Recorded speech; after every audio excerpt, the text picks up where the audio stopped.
எதற்காக பேச வேண்டும்? இப்படியெல்லாம் கட்டாயம் இவங்களுக்கு பிரசங்கம் பண்ணணுமா?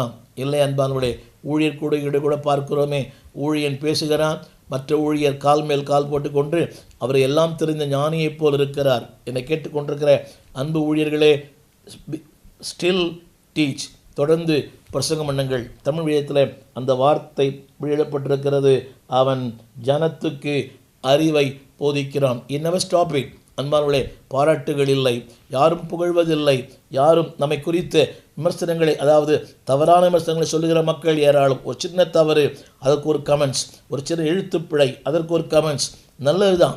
ஆனால் அந்த வார்த்தை பேசும்போது, அந்த வார்த்தை அவர்கள் தொடும்போது யாரும் பாராட்டுவதில்லை. இந்த ஊடகத்தில் ஏறக்குறைய ஒரு 2500 செய்திகளை நாங்கள் பதிவிட்டிருக்கிறோம். அதில் பாராட்டுகள் ஒரு சிலர் தான், ஆமேன் போடுவாங்க, அவ்வளோதான். சில பேருக்கு சூப்பர். அன்பானவர்களே, அது தேவையில்லாத ஒரு வார்த்தை. நான் சொல்ல வந்தது, அது அவர்களுக்கு வாழ்க்கை மாற்றுமையானால் அதுதான் மிகப்பெரிய ஆசீர்வாதம். அதற்கு இணை ஒன்றுமே இல்லை.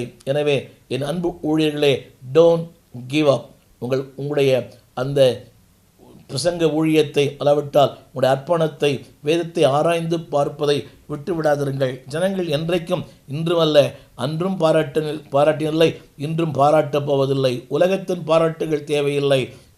If you want to be a wise preacher, number 1, be wise. Number 2, persevere. தொடர்ந்து அதில் பேசுங்கள். எல்லாரும் என்னை பார்த்து என்கிட்ட நிறைய சொல்லுவாங்க, வசனத்தை போதித்து நீ என்னத்தை கண்டீங்க? இல்லை அன்பானவர்களே, வசனம் வாழ்வு தரும், வசனம் மேன்மை தரும். எல்லாவற்றுக்கும் மேலாக தம்முடைய வார்த்தையை தேவன் கனப்படுத்தி இருக்கிறார்.